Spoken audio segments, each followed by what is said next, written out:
To go. A lot of people in the crowd are thinking, man.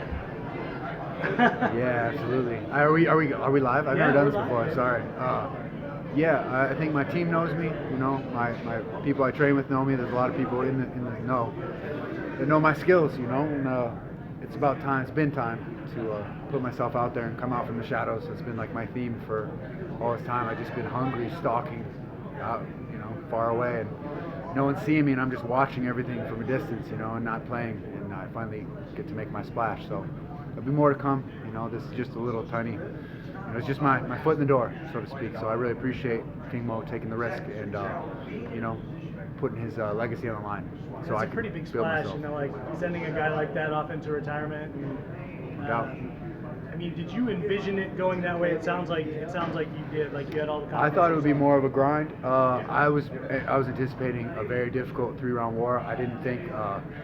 I know I can hit hard, but I wasn't planning on hitting hard. I thought it was going to be he's going to put me against the cage. He's going to drag me to the mat. He's going to really work me and work his ground and pound, and I was going to have to weather the storm. I thought he'd come out hard early, and he did pressure. But I just caught him clean on the chin, and I think he's had a lot of mileage on his career, and I just capitalized on that. So I still have massive amount of respect for him, and yeah, I think he's done a lot for the sport. So I just feel like it's been my time for a long time, and yeah, I'm just happy to finally be here, man. So I'm just kind of soaking in the moment. I'm gonna eat with my team, and yeah, I mean that's basically it. What'd you make of the kind of the experience overall? Because I mean, your last fight before this, who's your fight club up in Michigan City, Indiana? Yeah, Is that right? I've had a theme. My past five fights in a row now, and probably before that, honestly.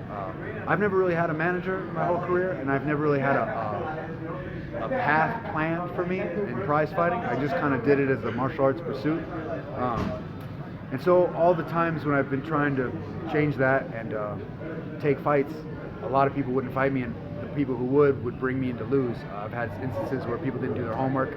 They'd bring me in to lose. I'd smoke the guy, and that'd be it, and I would not get a call back. That happened repeatedly in the past like 3 or 4 years, and yeah, and I was people, and then people, if they did do their homework, would know I'm dangerous, so they weren't interested in the risk, obviously, because I don't have a great record, and I don't have the other things going for me that people want to take my scalp for. So I just needed my break, and this is my chance to take a risk and do it. So. Last one for me. I mean, do you feel like, and I don't want you to throw him in front of the bus here if you don't have to, but do you feel like Bellator was maybe bringing you into lose? I feel like Bellator, yeah, absolutely. I feel like it was a win-win for them. However, like they either can bring me in to lose to their legend, right, and they could send their guy off on a W, you know what I mean, and like kind of close his career with what he wanted, because that's what he wanted. He wanted to finish with the W, and I understand that.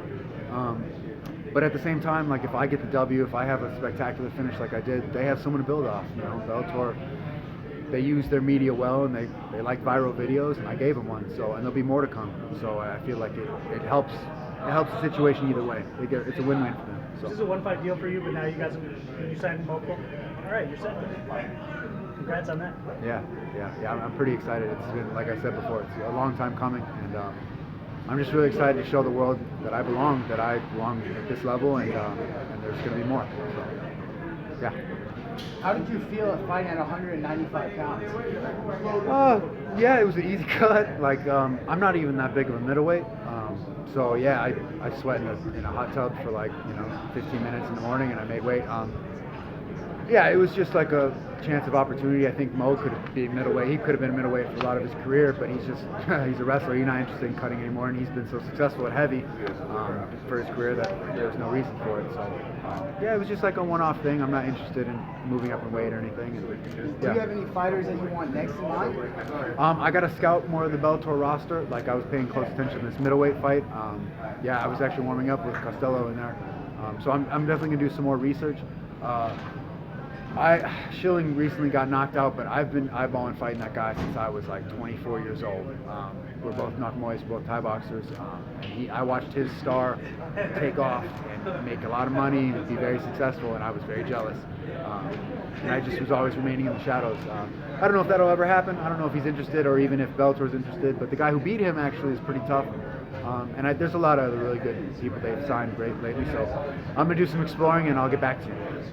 How soon would you like to get back to the Bellator cage? Man, if it weren't for my wife being pregnant and a baby coming in January, I'd want to fight next month. Like, I want to fight. I want to wrap them out. I feel overdue. But yeah, the baby's coming in January, and I feel like all the focus has been on me, especially for this fight and this turnaround moment for us, my family. It's my turn to give back to my wife a bit, and when the baby comes in January, maybe we'll see like February, March, see if we can get something in there. So, and I'm always training, I'm always in shape. So we'll see. We'll see what my manager wants to do, what Bellator wants to do. Yeah, we'll take it from here, man. Who got this opportunity to come in here and face King Lawal in his last fight? You said earlier, did you feel a little slighted and they gave you a little edge? Absolutely. Like I said before, I still think it was a win-win for Bellator. So it's not really like they didn't have much to lose, and it was a 3-fight contract. So like they're still gonna give me a couple more, even if I did not pull out the dub.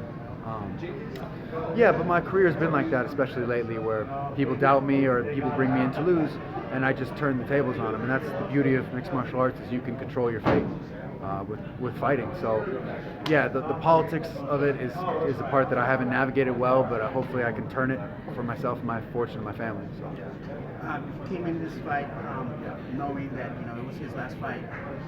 Obviously he didn't come to lose. Do you feel a little bad being spoiled? The way Yeah, of course. Like I see the game from Ariel's perspective. Yeah, I can see the whole picture, and especially the past few years, I've really taken that into account. What a manager is trying to do, what a promoter is trying to do, what the fighter that you're fighting is trying to do. Like, what's everyone's skin in the game amount to? And yeah, I feel like I do feel bad. I see his kids, afterward, and I see myself, because one day you stay in the game long enough, and everyone gets their comeuppance. You know what I mean? No one gets out undamaged. So, yeah, it's a bummer. But I mean, if he KO'd me, it's like, would he even remember my name? And it's, yeah, I think he's a cool dude, and I have absolutely no ill will. And but I came here to do what I came to do, and that's the fight game. So I hope I can make enough money that when my time comes, that I can be graceful enough to walk.